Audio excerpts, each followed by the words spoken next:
Hey guys, so I had 6 tomatoes sitting on my counter for the last week because my cousin came over and gave me a big bag of tomatoes. And we've been eating them in sandwiches, in salads, cooking them and melting cheese and making sandwiches and wraps with them.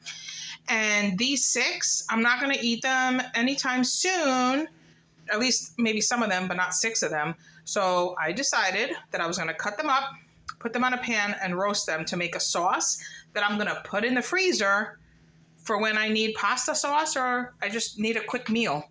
So I have here 6 tomatoes that I cut up. Some were big, some were smaller, but it was 6 average-sized homegrown tomatoes. I have half a red onion. I have about,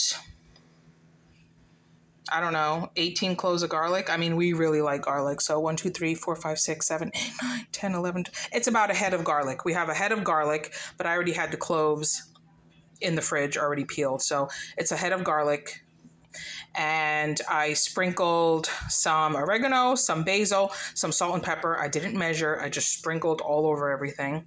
And then I used my oil spritzer to spritz everything with olive oil because I don't want to pour olive oil on here and then it's just overkill.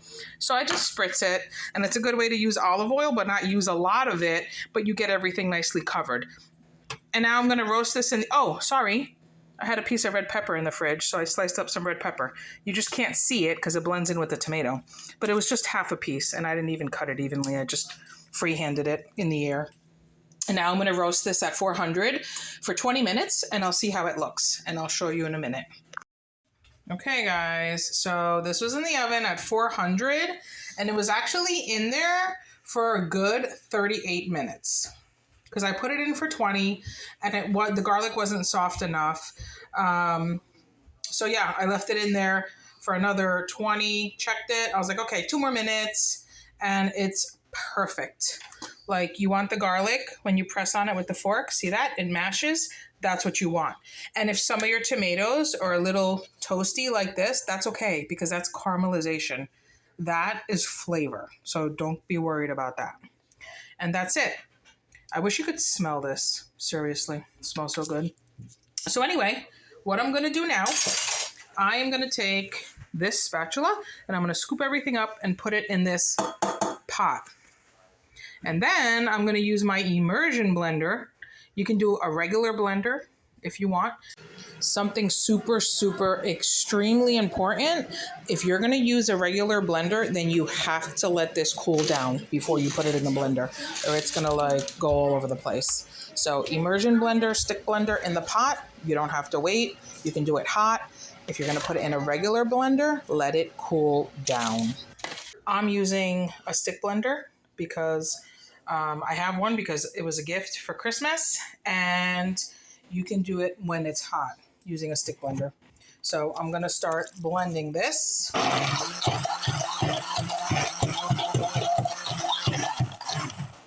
And something that I want to mention also is that I was talking to someone earlier and they're like, oh no, you got to peel the tomatoes when you're making sauce.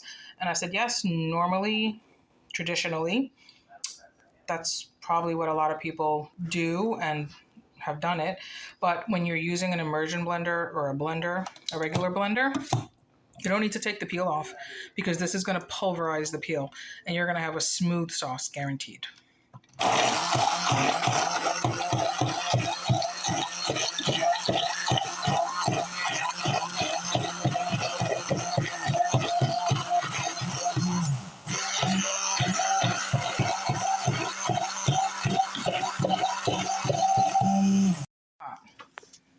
And if you don't have a ton of sauce in the bottom and you're using the stick blender and you think it's splattering and you're not able to get it good enough, then all you have to do is tilt the pot a little bit like that. And look at that.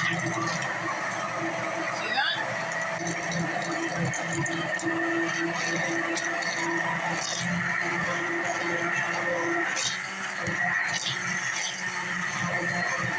that? Now, we like our sauce hearty and thick and delicious. When you have a sauce like ragu or something, it can be a lot thinner, and you pour it on your pasta, and it's like, wait, I just poured a ton of sauce on my pasta and it's like, doesn't look like it has that much sauce because it's kind of lighter and it just runs to the bottom. So we like a thicker sauce. So for us, look at that. This is delicious. But, that's so good. So good. But if you like a thinner sauce, then you could put a little water in here and then just keep blending it. Keep blending it until it's the consistency you like. For me, this is done. So I'm going to put this in a container, or actually in a big Ziploc bag, and lay it flat in the freezer to freeze.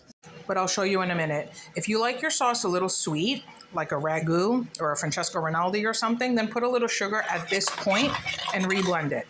We like it savory, so I'm not putting any sugar at all. This tomato pasta sauce made from scratch. Look at that.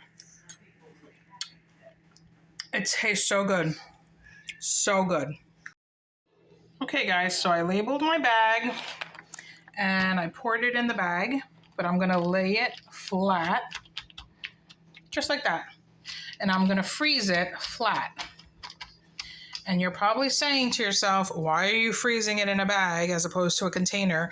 Well, simple, because of space in the freezer. And B, the more surface you have, the faster it defrosts later when you need it.